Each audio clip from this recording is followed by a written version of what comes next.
One thing that a lot of artists really struggle with is finding their own artistic style. This is not really something to be anxious about or anything we need to force.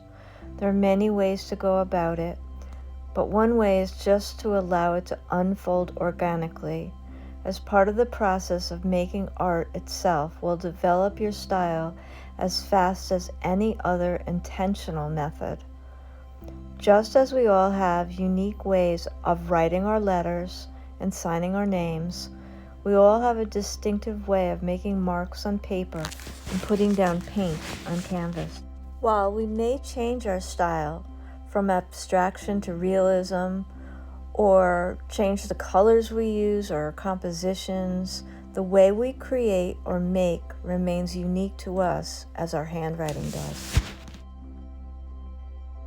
As a teaching artist and a person who has been painting for many years, I see people trying to rush the process of painting and trying to push themselves faster than they need to go all the time. Part of painting is slowing down and allowing the process to unfold, being mindful to the process and letting your work evolve at its own pace. We are so used to being bombarded with media, TV, social media, podcasts, radio, and music while working. Having some music on should be something soothing to you, but not distracting to you or upsetting, like playing the news, for instance.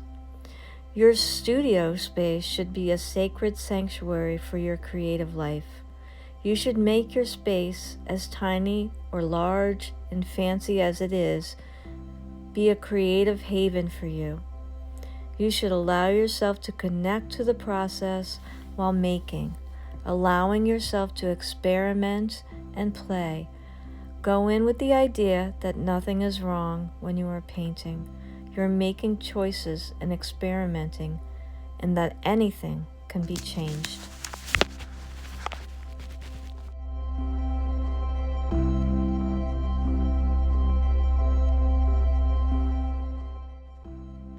It's easy to get precious about our work, and especially when we love what's happening. Fear can creep in, even when things are going right, and we can then be afraid to push boundaries or make a mistake that can ruin what's happening. This happens to everyone, to people who are just starting out and those creating for years.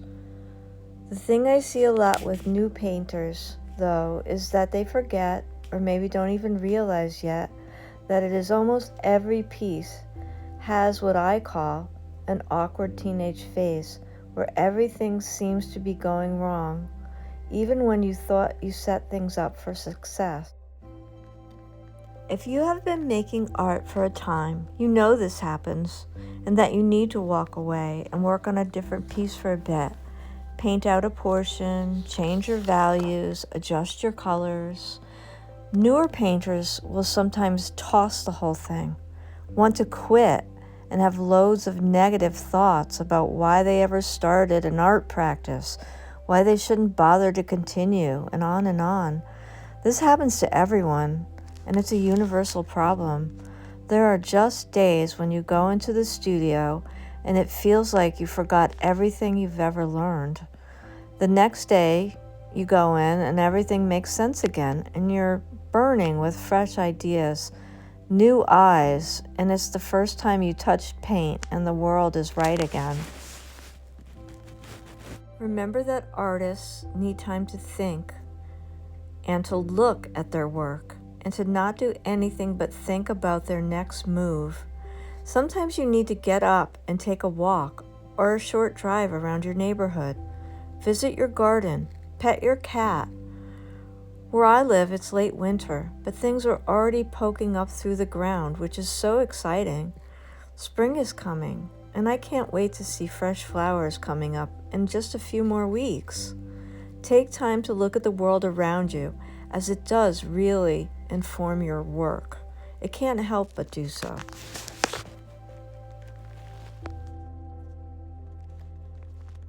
I like having multiple things I'm working on, and I do lots of studies, sketchbook work and warm-ups, Working on more than one painting guarantees that you will have fresh eyes for whatever is in front of you.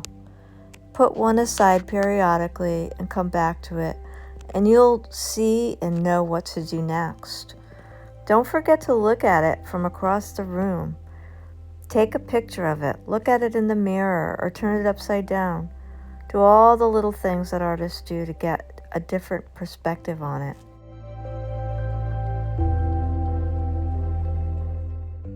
There are so many things that we can do while we're building our artistic style that just help us in the process of becoming an artist. Don't give yourself unrealistic expectations like, I'm going to paint 12 paintings this month, or I'm going to paint for 4 hours a day. If that feels right and happens organically, then do it. But if it just adds stress to your life, then you aren't there yet. As far as art style, for so many years, artists apprenticed themselves to one master and learned everything that one person had to teach them. It was a much slower evolution with much less outside influence and overwhelm.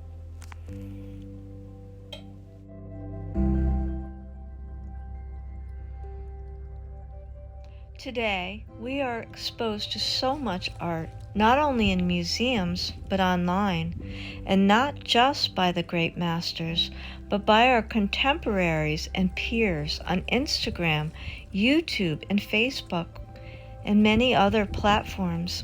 It can feel overwhelming and like inspiration overload. There's no shame in learning by copying the works of the great masters. It is a wonderful and time-honored way to learn art. We can gain so much by creating copies about color, composition, style, and so much more. If you are trying to pull your own work in a particular direction, you can find a few masters you love, create copies of their work, and study them.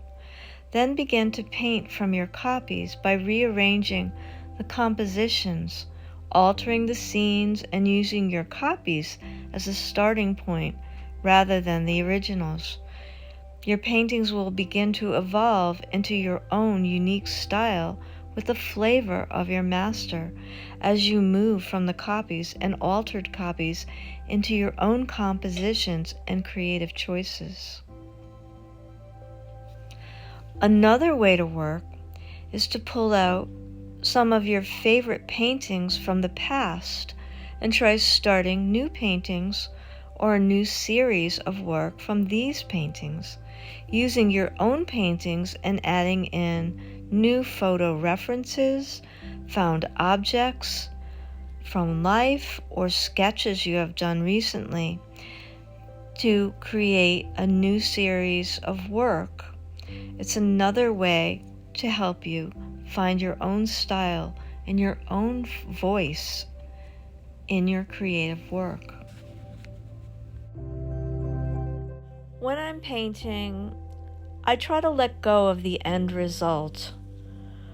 My own approach is that more than half of what I make or create is a study, an experimentation, or I'm playing with materials. I do a lot of class demos, color mixing, swatching colors, playing with color, layering, and color reactions. None of this work is anything I would ever sell or of any importance to anyone else, but it's as important to me as anything else that I make. I do create finished work or paintings that I can and do sell, but it isn't my main priority or anything that I put a priority on. Even if I never sold another painting, I would still make art every day because I can't imagine a life where I wasn't making art. I don't really remember a time when I didn't make art, and I was very lucky that I grew up during the craft movement, so I not only learned how to draw and paint, but also how to create crafts like sewing and knitting, crocheting, weaving, macrame, pottery, jewelry, metalsmithing, and on and on.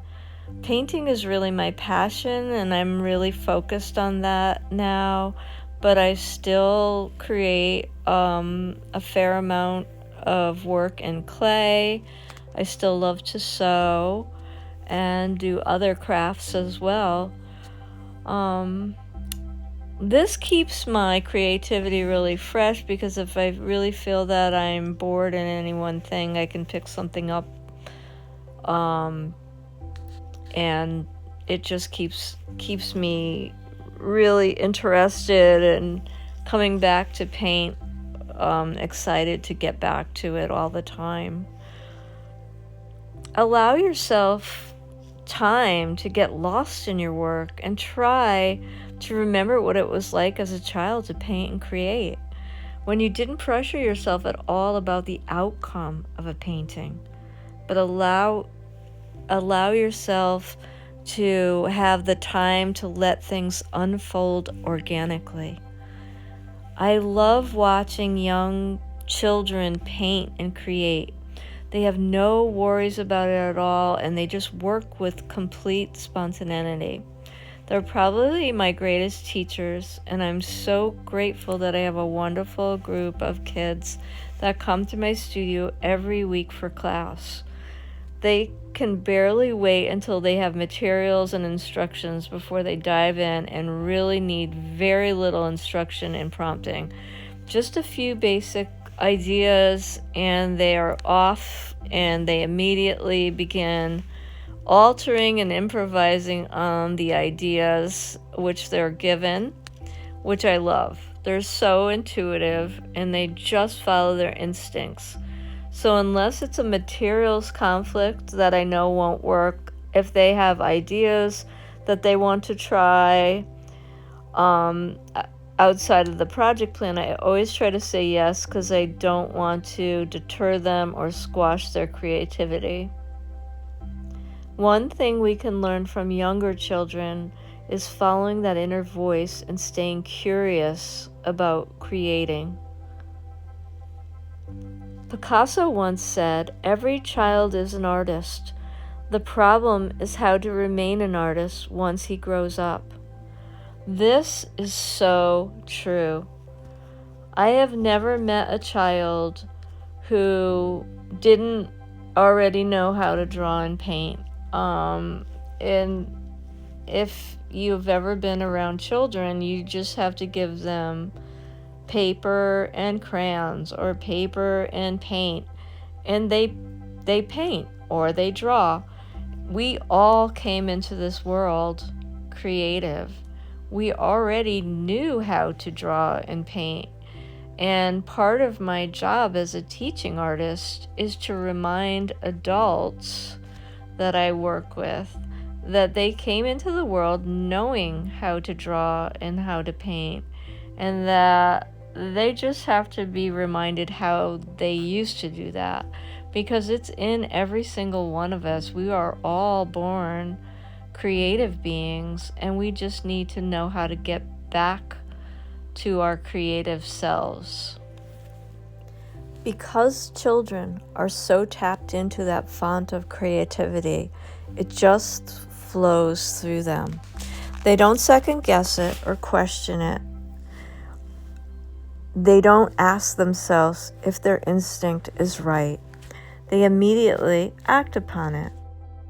I always tell my adult students to go with their gut and not to overthink things, because anything that you do in art can always be changed later. I think that's why I really love acrylic paint, collage and mixed media. You can change things really easily or add a layer if something doesn't work out right. It's made to evolve as you go along, so you can continue to change and morph with a piece of art just as you create it. And I really love that. So what it boils down to, and what I'm trying to say, is that when you're finding your way in art and looking to find your style, your voice, and your way of expression, please don't try to rush it. You might miss out on the joy and the wonder of the process, the play, and the time to slow down and be mindful of why you're there. The journey is truly the best part. It's a windy road with hills and forks. All of them lead to where you are supposed to be. You'll get there when you are supposed to be there. All along the way are wonderful opportunities to learn and to grow. Art is a way of expression, a way of life, not a race. So enjoy the journey. Thanks for being here, and please come again soon.